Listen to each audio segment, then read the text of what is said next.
Class 9th subject maths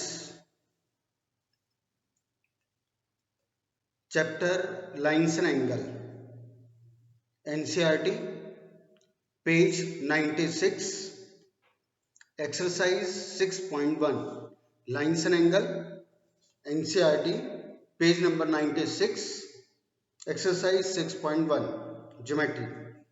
काफी दिन से हम लोग अलग चैप्टर्स कर रहे थे। आज ज्योमेट्री का फर्स्ट चैप्टर है और 9th में जितना भी पोर्शन है, जितना भी सिलेबस है हमारा, उसका मान के चलना है कि 50% पोर्शन ज्योमेट्री है। मुझे ध्यान नहीं है कि 8th में ज्योमेट्री पोर्शन किस लेवल का था, कैसा था, लेकिन जिन्होंने भी आर.डी. शर्मा किया होगा या पी.के. गर्ग किया होगा या आर.एस. अग्रवाल से किया होगा, उन्हें पता ही होगा कि ज्योमेट्री का क्या है। उनमें फिर भी थोड़ा ठीक लेवल के क्वेश्चंस थे। एनसीईआरटी में शायद बहुत लाइट क्वेश्चन रहा करते थे। 9th में भी ये हमारा first chapter lines and angle का बहुत टिपिकल नहीं है, दो ही कंसेप्ट के ऊपर बेस्ड है और वो भी सारी वही कंसेप्ट है जो हम सेवंथ से भी अगर ना मैं कहूं, या चलो 7 से ही ले लो, 7th क्लास से हम करते आ रहे हैं। Angle sum property of triangle वो हमने 6th क्लास से कर दिया था शुरू। लीनियर पेयर वो हमने 6th क्लास से कर दिया था शुरू। कॉरस्पॉन्डिंग एंगल्स, ऑल्टरनेट एंगल्स वो हो सकता है हमने 7th क्लास में किया हो शुरू। तो कंसेप्ट सारी पुरानी है, कुछ नया नहीं है। Lines and angle, sorry, linear pair, corresponding angle, alternate angle, angle sum property of triangle, पिछले 2-3 साल से उन चीजों का हमें एक्सपीरियंस है। क्वेश्चन डिफरेंट हो सकते हैं, उनकी एप्लीकेशन डिफरेंट हो सकती है, लेकिन कंसेप्ट वही है, नया कंसेप्ट कुछ नहीं। तो लीनियर पेयर के लिए हमें पता है लीनियर पेयर पे कितना बनता है 180 डिग्री। लीनियर पेयर कितना बनता है 180 डिग्री। तो बस उसी पे करना है हमें काम। Page number 96 exercise 6.1 first question.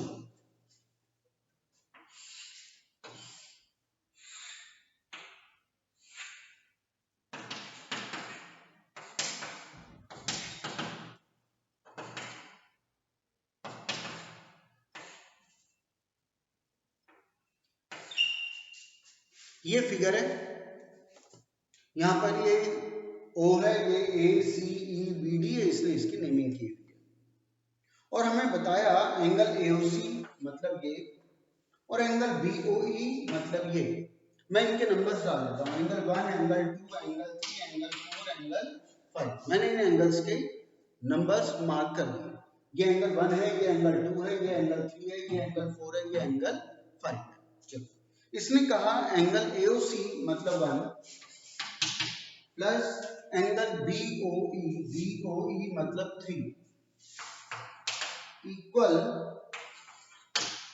70 degree. उसने हमें ऐसा दिया। एंगल BOD ये हमें कितना दे रहा है, ये हमें दिया गया है 40 डिग्री। चलो, ये तो इंफॉर्मेशन थी। अब पहले कहते हैं find angle BOE। Find angle BOE, ये वाला एंगल 3 फाइंड आउट करना है हमें। एंगल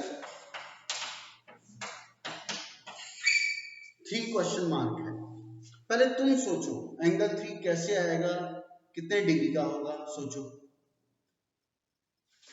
हम 7th में कर चुके हैं लीनियर पेयर, 8th में कर चुके हैं, बहुत आसान है। तो खैर सोच लिया होगा, मुझसे सुनो। यहां पर ये एंगल 4 हमें दिया हुआ है 40 डिग्री। इस एंगल 4 का किस एंगल के साथ क्या रिलेशन हो सकता है वो सोचो। एंगल 4 का क्या एंगल 5 के साथ कोई रिलेशन है? एंगल 4 का क्या 3 के साथ कोई रिलेशन है? एंगल 4 का क्या एंगल 2 के साथ कोई रिलेशन है? एंगल 4 का एंगल 1 के साथ कोई रिलेशन है? तो एंगल 4 का एंगल 5 के साथ रिलेशन है। एंगल 4 एंड 5 का रिलेशन क्या है? Linear pair. इन दोनों का रिलेशन क्या है? Linear pair. ये प्लस ये 180, ठीक है। अब 4 + 5 180 है, लीनियर पेयर है, उनमें से 4 अकेला कितने का है? 40 का। तो ये कितने बच गया एंगल 5? 140 डिग्री का। ये कितना बच गया? 140 डिग्री का। खैर एंगल 5 उसने हमसे पूछा नहीं है तो हमें जरूरत भी नहीं थी। चलो अब हमने निकाल लिया तो क्या हुआ, ये 140 आ गया। अब COD पूरी एक स्ट्रेट लाइन है।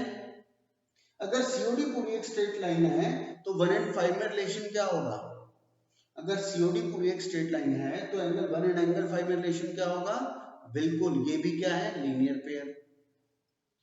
इन दोनों का सम कितना होगा? 180 डिग्री। ये कितना आया था अभी? 140 डिग्री। तो ये कितना बच गया? 40 डिग्री। ये भी कितना बच गया? 40 डिग्री। तो एंगल 1 हमने कैसे फाइंड आउट किया? हमने कहा ये लाइन है, इन दोनों का सम 180 लीनियर पेयर, ये 40 था तो ये 140 बच गया। फिर हमने कहा ये भी COD लाइन है तो 5 and 1 भी 180 होगा। 5 आ चुका था 140 तो 1 हो गया मेरा 40 डिग्री। अब 1 तक पहुंचने का दूसरा तरीका, एंगल 4। एंगल 4 और एंगल 1 तो डायरेक्ट आपस में रिश्तेदार है। एंगल 4 एंड 1 ये तो डायरेक्ट आपस में रिलेटिव हैं, रिश्तेदार है। क्या रिश्तेदारी है इनकी? Vertically opposite angles. Angle 1 and 4 में रिलेशन क्या है? Vertically opposite angles. सबको याद है ना? चलो, ये 40 तो ये भी 40, तो फिर तो वर्टिकली से 1 को 40 बोलना ज्यादा आसान था। ये तो लंबा तरीका चला गया, तो हम इसी को लगाते हैं। Angle 4 equal angle 1 vertically opposite angles. चलो एंगल 1 कितना आ गया? 40 डिग्री। एंगल 1 कितना आ गया? 40 प्लस एंगल 3 इक्वल 70। तो एंगल 3 कितना आ गया? एंगल 3 इक्वल 70 माइनस 40 कितना आ गया? 30 डिग्री। एंगल 3 कितना आ गया आपका? 70 माइनस 40 इक्वल 30 डिग्री। ओवर। चलो ये आ गया हमारा 30 डिग्री, एक गेम ओवर। नेक्स्ट बोला गया फाइंड रिफ्लेक्स एंगल COE। अब ये रिफ्लेक्स एंगल क्या है?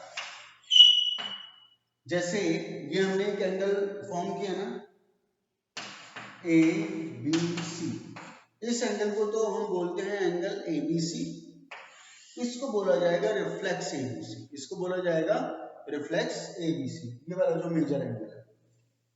चलो उसने हमसे पूछा फाइंड रिफ्लेक्स एंगल COE।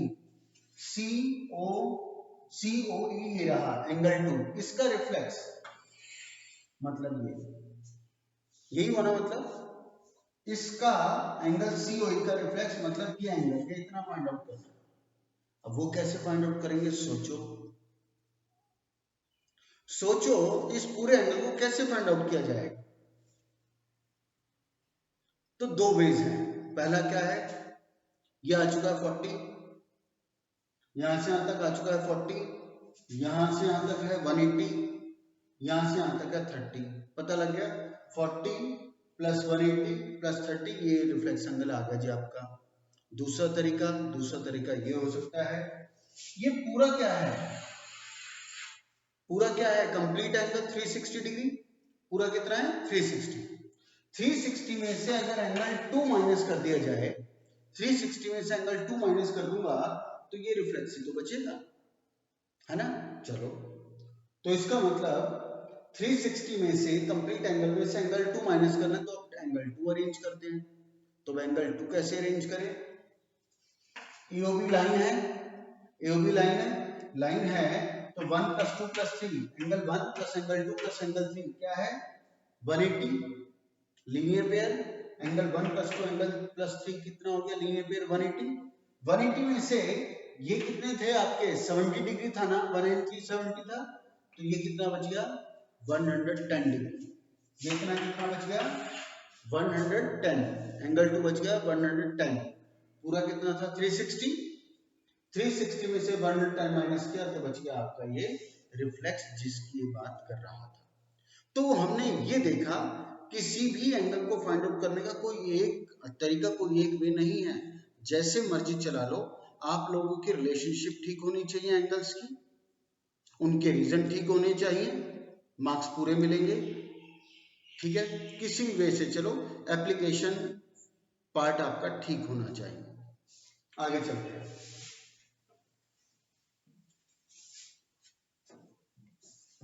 तो तरीके छोटे बड़े हो सकते हैं, एप्लीकेशन ठीक होनी चाहिए, तरीके ठीक होने चाहिए, लेंथ सॉल्यूशन की छोटी बड़ी हो सकती है, ऐसे करते तो बड़ा जाएगा, ऐसे करते तो छोटा जाएगा। अब आ गया क्वेश्चन नंबर 2 की बात करते हैं। क्वेश्चन नंबर 2 इंपॉर्टेंट है, 2 मार्क्स में आता रहता है।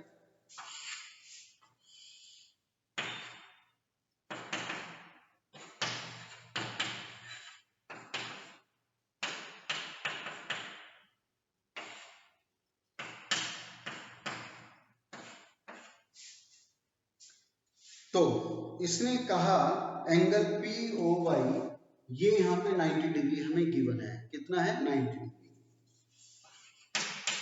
90 का ऐसे साइड लगता है ना, perpendicular. A and B are in the ratio 2:3। ये जो A और B एंगल है, A:B equal 2:3। Find the value of C। ये C फाइंड आउट करना है। पहले तो हम करें क्या, A और B are in the ratio 2:3, तो let A and B, A को हमने मान लिया 2x और B को मान लिया हमने 3x। A हमने एज्यूम कर लिया 2x और B हमने एज्यूम कर लिया 3x। अब देखो यहां पर x और y एक लाइन है, उसमें से POY 90 डिग्री है, तो ये भी कितना बचेगा? 90 बचेगा, क्योंकि ये प्लस ये क्या है? लीनियर पेयर ना, ये प्लस ये लीनियर पेयर, या कहो angle POY plus angle POX। Angle POY plus angle POX क्या है? Linear pair 180। ये अगर 90 तो ये पूरा कितना बच गया? 90। और इस पूरे 90 में कितने एंगल आ रहे हैं? 2। कौन कौन से? A और B, A और B, और इनका सम क्या है? 90, वो भी लीनियर पेयर से। But A plus B 90, A क्या है? 2x, B क्या है? 3x इक्वल 90, 5x इक्वल 90, यह आ गया x आ गया 18 डिग्री, x आ गया 18 डिग्री। चलो x को यहां रखा तो ये कितना आ गया आपका? 36, और ये कितना आ गया? 54। ये आ गया 54। दोनों A और B की एंगल्स पता लग गए हमें। चलो C फाइंड आउट करना था, उसका अभी कोई अता पता नहीं। अब उसके पास चलते हैं। अब हमने ये देखा यहां पर C की किसके साथ रिलेशनशिप, रिश्तेदारी हो सकती है? C की या तो इसके साथ हो सकती है, ये प्लस ये 180 लीनियर पेयर, क्योंकि ये इज अ लाइन, ये प्लस ये 180 लीनियर पेयर। C हमें फाइंड आउट करना है, हमें तो इसका भी नहीं पता। ये एंगल पता होता तभी तो C आ पाएगा, तो इसको तो फिर लेना बेकार हुआ, यहां से तो आ नहीं सकता। और इसकी इसके साथ भी कोई रिलेशनशिप नहीं है। क्यों? क्योंकि PON कोई लाइन थोड़ी ना है, PON एक स्ट्रेट लाइन है ही नहीं, तो यहां भी कोई रिलेशनशिप नहीं है। इसके साथ रिलेशनशिप थी लेकिन ये एंगल नहीं है, तो कहां जाए? तो फिर हमने देखा ये भी एक लाइन है, MON एक लाइन है, तो उसमें B प्लस C क्या होगा? Linear pair 180। Angle MOX plus angle NOX, B plus C आ गया 180 डिग्री। B हमारे पास कितना आ चुका है? 54। B कितना आ चुका है? 54। तो C क्या है? 180 माइनस 54 है ना, ये प्लस ये 180, ये 54 आ चुका है, 180 में से 54 माइनस करके आपका C आ गया। तो ऐसे हमें ये क्वेश्चन करना है। आगे चलते हैं कुछ प्रूविंग वाले क्वेश्चन। पहले मैं फाइंड करने वाला ही ले लेता हूं। इसमें क्वेश्चन नंबर 6 है, वो मैं करता हूं। 6 की जरा तुम अपने लेवल पे फिगर बनाओ। पहले क्वेश्चन नंबर 6 की अपने लेवल पर फिगर बनाओ।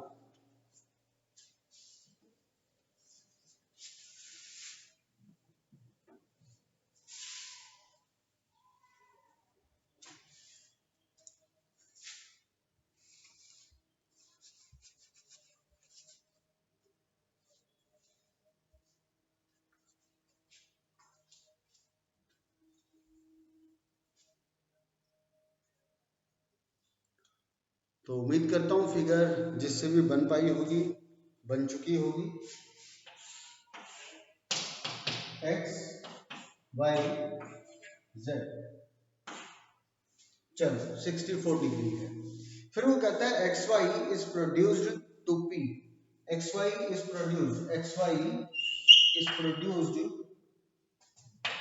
To point P, X Y is produced to point P, इसका मतलब X P X Y P, X Y P एक स्ट्रेट लाइन हो गई, X Y P straight line हो गई, तो ये प्लस से 180 डिग्री पे हम लगा सकते हैं ओवर। फिर इसने कहा Y Q bisects angle Z P Y, Z P Y कहाँ, जेड वाई पी कहाँ है, ये जेड वाई पी कहाँ है, ये इसका बाइसेक्टर, इसका नाम है वाई क्यू। बाइसेक्ट का मतलब होता है इक्वल पार्ट में डिवाइड करना, बाइसेक्ट का मतलब है इक्वल पार्ट्स में बाइसेक्ट करना। हर साल मैं देखता हूँ कुछ स्टूडेंट्स के दिमाग पे बैठा हुआ होता है, बैठा क्या होता है, उन्होंने अपने दिमाग पे बिठाया होता है, वो इंटरसेक्ट और बाइसेक्ट एक ही मतलब समझते हैं कि इंटरसेक्ट का मतलब भी यही होता है, बाइसेक्ट का मतलब भी यही होता है। इंटरसेक्ट कहीं से भी हो सकती है, इंटरसेक्ट कहीं से भी लाइन को काट के जाया जा सकता है, बाइसेक्ट का मतलब बिल्कुल मिडिल से बिल्कुल इक्वल पार्ट से डिवाइड करते हुए जाना होता है। तो खैर ये बाइसेक्टर है तो ये एंगल इसके इक्वल होगा।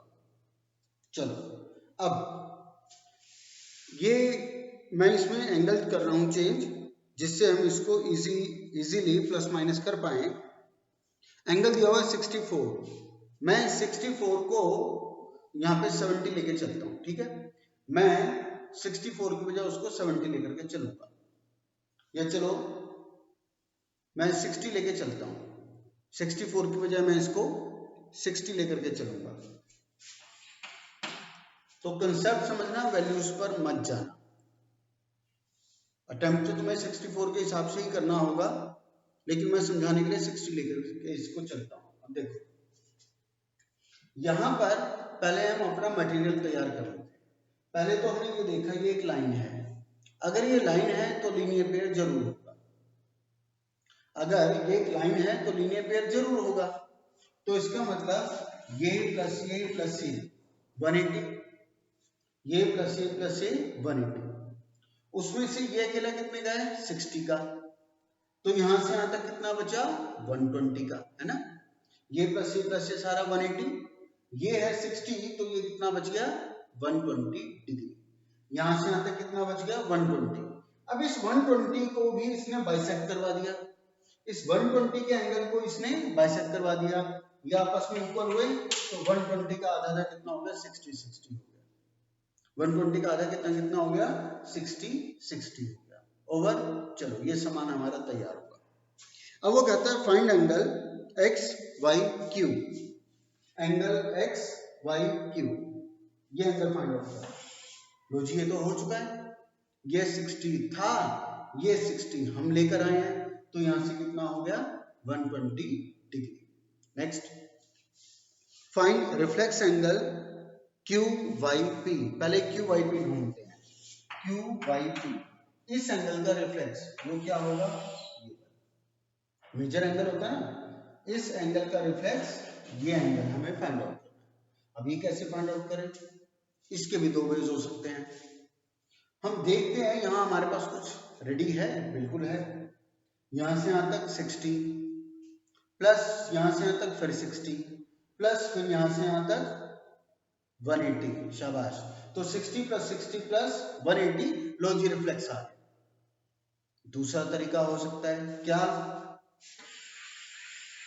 ये सारा क्या है कंप्लीट एंगल 360 डिग्री, इस पूरे कंप्लीट एंगल 360 में से ये वाला माइनस कर दूं, ये वाला उड़ा दूं, तो ही तो ये बचेगा। तो 360 में से कितना माइनस करें, ये इतना, और ये कितना है 60, 360 में से 60 माइनस किया तो कितना बच गया 300 डिग्री, लो जी आ गया 300 डिग्री। तो हमने देखा ये प्लस ये करते हैं तो भी आ रहा है, पूरे में से इसको माइनस करते हैं तो भी वही आ रहा है, और तुम देखोगे दोनों में हम ये नहीं कह सकते कि 360 वाला तरीका छोटा है या इनको बाहर बाहर प्लस करके वो वाला तरीका छोटा है। मेरे हिसाब से दोनों इक्वलेंट है, उतने ही स्टेप लगेंगे, उतना ही लिखना पड़ेगा। तो बाकी तुम्हारी मर्जी है, हम जैसे मर्जी उसकी आदत डालें, हमें इनको याद करना है। तो ये न्यूमेरिकल क्वेश्चंस के बाद 3 क्वेश्चन प्रूविंग वाले उस पर आते हैं। क्वेश्चन नंबर पहले 4 पर आ रहा हूं, क्वेश्चन नंबर 4।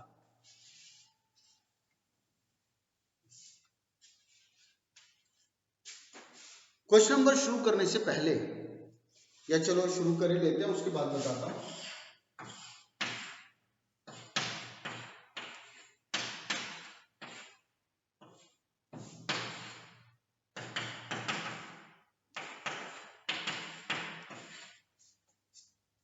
यहां पर हमें गिवन है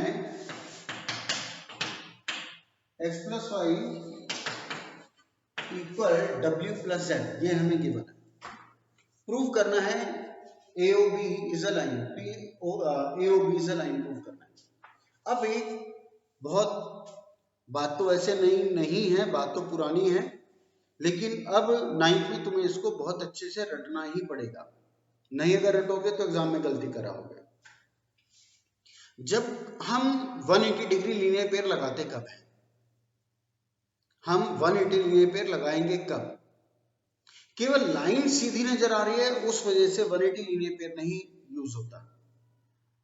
मैं फिर अपनी बात रिपीट करता हूं, हमें ये आदत पड़ी होती है, मुझे भी आदत पड़ी हुई है कि लाइन अगर स्ट्रेट बनी नजर आ रही है हम वहां पे 180 लीनियर पेयर लगा देते हैं। केवल नजर आने से 180 लगाना है ऐसा नहीं है। जब 180 हम तभी यूज हमें करना होता है जब वो क्वेश्चन में हमें लिख के देगा कि ये इज अ लाइन सेगमेंट या ये इज अ लाइन। जब तक क्वेश्चन में ये नहीं लिखा होगा कि ये लाइन सेगमेंट है या ये लाइन है, हमें लीनियर पेयर यूज नहीं करना होता, नहीं यूज करना चाहिए। अभी हमने जिस क्वेश्चन में लीनियर पेयर 180 यूज किया है उन सभी क्वेश्चन में लिखा हुआ था ये इज अ लाइन। तीनों चारों क्वेश्चन में पढ़ लेना, उसमें लिखा हुआ है ये इज अ लाइन। अभी हमने क्वेश्चन नंबर 6 किया था, उसमें कहा था उसने ये प्रोड्यूस टू पॉइंट P, तो उसने खुद कहा इसको आगे प्रोड्यूस करो P तक। जब P तक प्रोड्यूस करवा दिया उसको तो वो लाइन हो गई, इनडायरेक्टली उसने लाइन होने का मैसेज दिया है। तो जब तक क्वेश्चन में ये इज अ लाइन सेगमेंट या ये इज अ लाइन या उस साइड को प्रोड्यूस कर दो तब तक 180 यूज मत करना।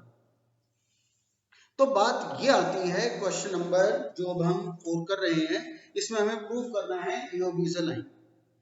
अब अगर AOB इज अ लाइन हमें प्रूव ही करना है, इसका मतलब ये बात क्लियर हो गई, यहाँ लीनियर पेयर 180 हम यूज नहीं कर सकते। हमें यहाँ पर इसको लाइन प्रूव करना है, शक्ल से सीधी नजर आ रही है, एनसीईआरटी में बिल्कुल सीधी लाइन को नजर आ रही है, लेकिन नजर आने से 180 यूज नहीं होगा क्योंकि यहाँ पर AOB को हमें लाइन प्रूव करके देना है, तो यहाँ 180 यूज नहीं होगा। हम 180 ला करके दिखाएंगे उसको, और जैसे ही 180 ला करके दिखा देंगे हम कह देंगे ये लाइन हो गई। तो रिजल्ट अब ये आता है, सम अप हमारी बात का ये होता है कि अगर वो लाइन दे देगा डायरेक्टली या इनडायरेक्टली लिख करके तो हम 180 डिग्री लीनियर पेयर लगाएंगे। इसका उल्टा अगर हमें किसी को लाइन प्रूव करना है तो 180 ला करके दिखा दो, एक दूसरे की उल्टी बात हो गई। तो चलो हमें इसको लाइन प्रूव करना है तो इसका मतलब हमें 180 ला के दिखाना पड़ेगा। अब या तो ये प्लस ये w प्लस वाई, या तो इसको 180 ला के दिखा दे, या ये प्लस ये x z प्लस w 180 ला के दिखा दे। हमारी मर्जी है, ये करने वाले की अपनी मर्जी है। चाहे हम x प्लस वाई 180 ला करके दिखाएं तो फिर वो लीनियर पेयर उसको लाइन बोला जा सकेगा, या w प्लस z 180 ला करके दिखा दें तो भी उसको लाइन बोला जा सकेगा। तो इसकी तैयारी करते हैं। तो बात ये आती है कि लीनियर पेयर तो लगा नहीं सकते क्योंकि भी लाइन है नहीं, ये तो बिल्कुल ही लाइन नहीं है, तो टेढ़ी है वैसे भी। तो कैसे करूं शुरुआत, सोचो कैसे करें शुरुआत। तो हमें ध्यान आएगा ये सब 360 तो बोल ही सकते हैं, है ना, ये पूरा 360 तो यूज कर सकते हैं, तो ठीक है वो यूज करते हैं, उसके लिए तो कोई रेस्ट्रिक्शन नहीं है। x plus y plus z plus w equal 360 degree. इन सभी का सम हो गया 360 डिग्री कंप्लीट एंगल। अब ये उसने हमें दिया हुआ है कि x plus y equal W plus z, x plus y equal W plus Z. अब मेरी मर्जी है, करने वाले की स्टूडेंट की अपनी मर्जी है, वो x प्लस वाई 180 लाना चाहता है या w प्लस जेड। मैंने डिसाइड किया कि मैं तो x प्लस वाई 180 लाऊंगा, मैं तो x प्लस वाई 180 लाऊंगा। इसको तो ऐसे कैसे लिखते हैं, प्लस w प्लस जेड मेरी चॉइस नहीं है और मुझे अब उसकी जरूरत भी नहीं है। तो मुझे ध्यान आएगा कि क्वेश्चन में मुझे गिवन है कि w plus z x plus y के इक्वल है, w plus z x plus y के इक्वल है। तो अब मैं अगर इस w प्लस जेड की जगह एक्स वाई लगा दूं तो कोई दिक्कत एक्स प्लस वाई, बिल्कुल दिक्कत नहीं होनी चाहिए क्योंकि वो उसका रिश्तेदार है, वो उसके इक्वल हमें गिवन है। तो w प्लस जेड की जगह मैंने लगा दिया x plus y equal 360 degree. तो ये हो गया 2x plus 2y equal 360 degree. 2 बाहर आ करके x plus y equal 360 degree. काट के कितना आ गया 180 डिग्री। काट के कितना आ गया 180 डिग्री आ गया, x प्लस वाई 180 आ गया और यही हम लेके आना चाहते थे। तो this implies AOB is a line, AOB is a line. ऐसे ही हमारा प्रूफ हुआ। आगे चलते हैं, एक क्वेश्चन नंबर 3।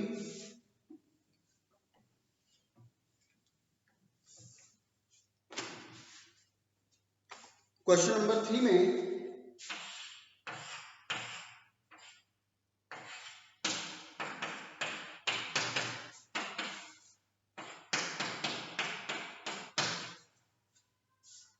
देखो हमें दिया हुआ है जो इसके एंगल PQS, PQR और PRQ,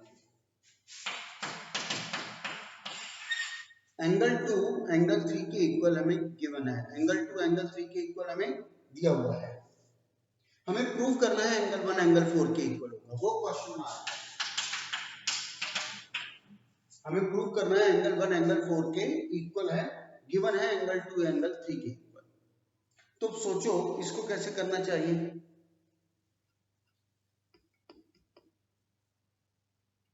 तो देखो इसके भी दो वेज हो सकते हैं, एक ही वे की करते हैं। चलो बात यहां पर 1 और 2 इनमें क्या रिलेशनशिप है, लीनियर पेयर 180 डिग्री।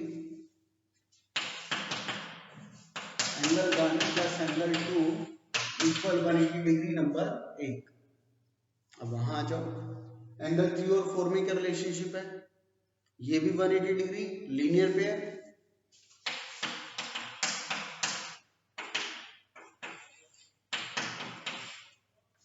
ठीक है ना, 1 plus 2 180 degree number 1 linear pair, 3 plus 4 180 degree linear pair. अब देखो नंबर 1 की RHS क्या है 180, नंबर 2 की भी RHS क्या है 180।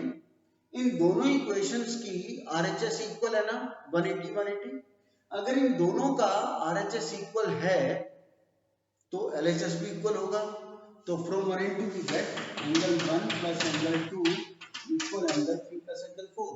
हमने क्यों इक्वेट किया, हमने उस बेस पे इक्वेट किया, हमने कहा उनकी RHS इक्वल है इसलिए LHS भी इक्वल होगी, इसलिए हमने इनको इक्वेट करवा दिया। नेक्स्ट लाना था 2 इक्वल 3, अभी तक उसका तो अता पता नहीं है। ये रहा 2 और ये रहा 3, इनको इक्वल लाना है। ये इक्वल कब आएंगे, जब यहां से 1 and 4 सेटल हो जाए, हट जाए। जब तक 1 and 4 सेटल नहीं होंगे, हटेंगे नहीं, ये इक्वल नहीं आ सकते। तो फिर हमें याद आएगा क्वेश्चन में, सॉरी मैंने उल्टा कर दिया, 2 4 के इक्वल 2 3 के इक्वल दिया हुआ है। हमें 1 and 4 के इक्वल लाना है, 1 and 4 इक्वल लाना था तो इसको ना 2 और 3 यहां से हटाने पड़ेंगे।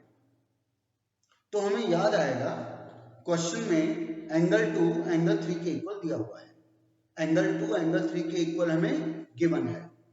तो अब मैं इस एंगल 2 की जगह अगर एंगल 3 कर दूं तो कोई दिक्कत, क्योंकि इक्वल दिया हुआ था एंगल 2 एंगल 3 के इक्वल है। तो करने वाले की अपनी मर्जी है, वो 2 को 3 से रिप्लेस कर दे या 3 को 2 से रिप्लेस कर दे, किसी को रिप्लेस करना है। मैंने 2 को 3 से रिप्लेस कर दिया, मुझे गिवन था। अब एंगल 3 से एंगल 3 कैंसिल हो गए, दोनों तरफ से कैंसिल, बचना क्या, angle 1 equal angle 4, angle 1 equal angle 4।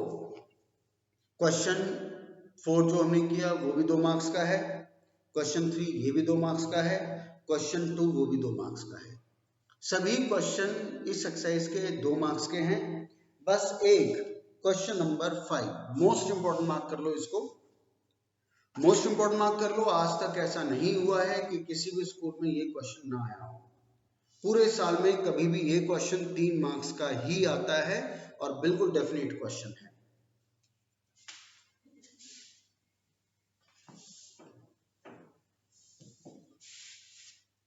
और इसका क्वेश्चन नंबर 5 का वे ऑफ सॉल्यूशन हमें याद भी करना पड़ेगा। समझ आना बहुत आसान है, समझ आ भी जाएगा, लेकिन एग्जाम में ये क्वेश्चन हमसे तभी हो पाएगा अगर हमें इसका वे ऑफ सॉल्यूशन याद रहेगा तो, अगर इसके प्रूफ के स्टेप्स हमें याद रहेंगे तो। अगर वो याद नहीं आए तो क्वेश्चन सॉल्व नहीं हो पाएगा, प्रूव नहीं हो पाएगा। क्वेश्चन नंबर 5,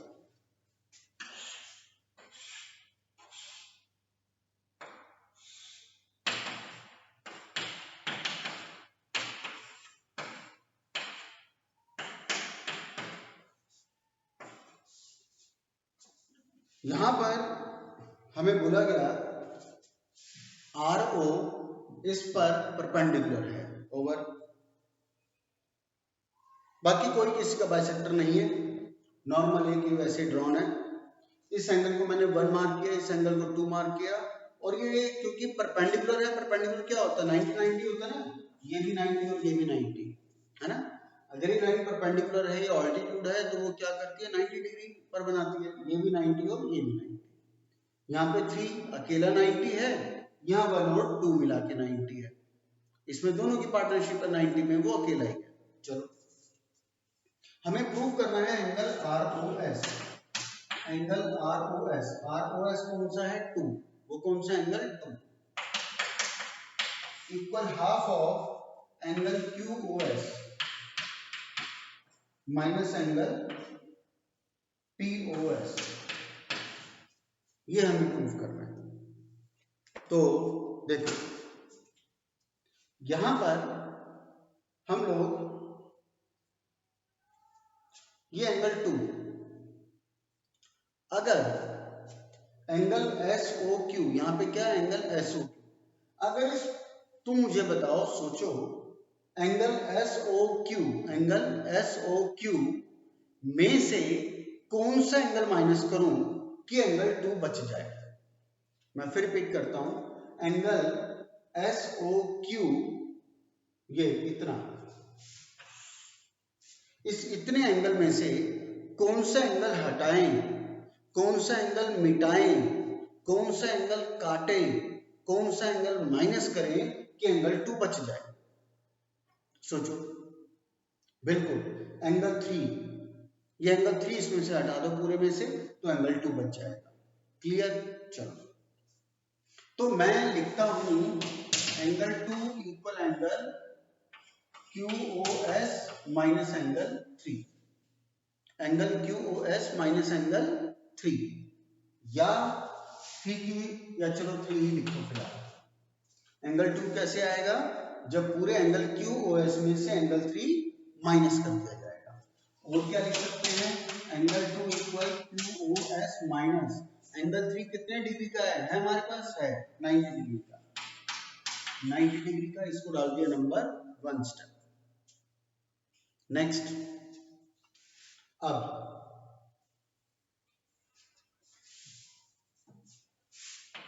इस पूरे एंगल में से,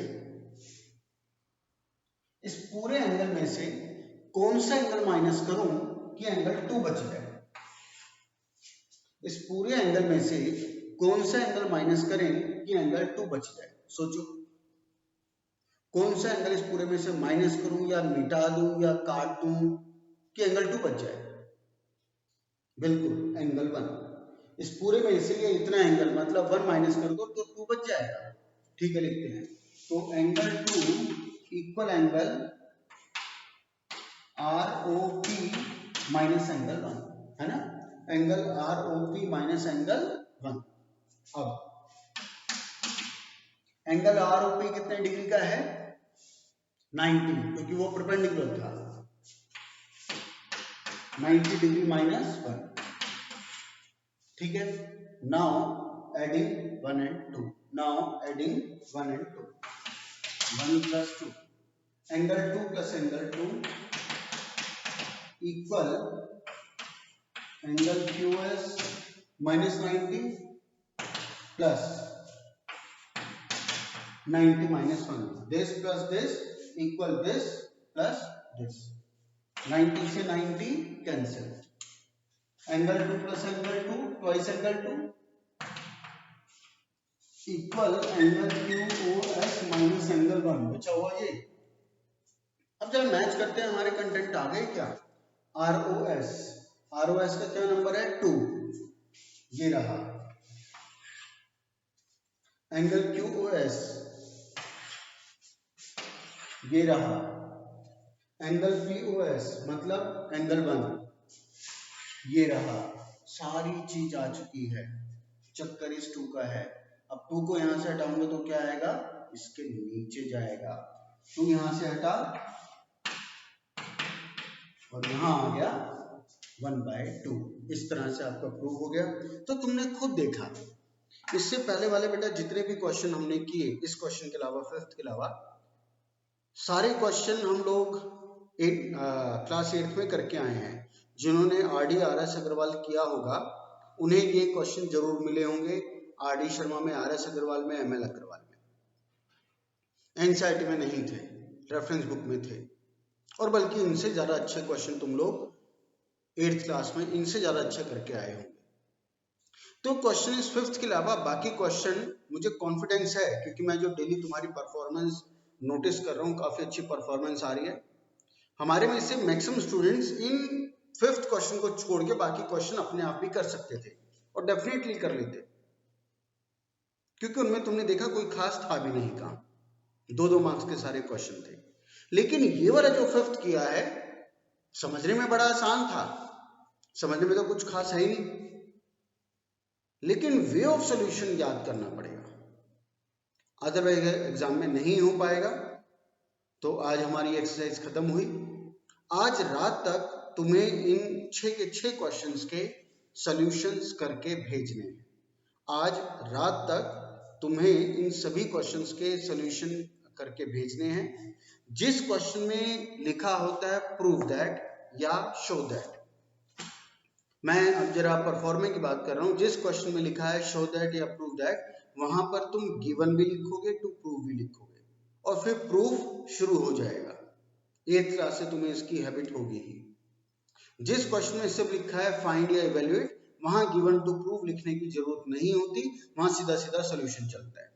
एक बात तो ये हो गई। दूसरी बात, सभी क्वेश्चंस की फिगर आपको अपनी शीट पर बनानी है। जो भी तुम मुझे प्रूफ या प्रूफ्स लिख के भेजोगे, सभी क्वेश्चंस की फिगर रजिस्टर में उस पेज पर होनी चाहिए। इसके साथ आप आज रात तक भेजो। धन्यवाद।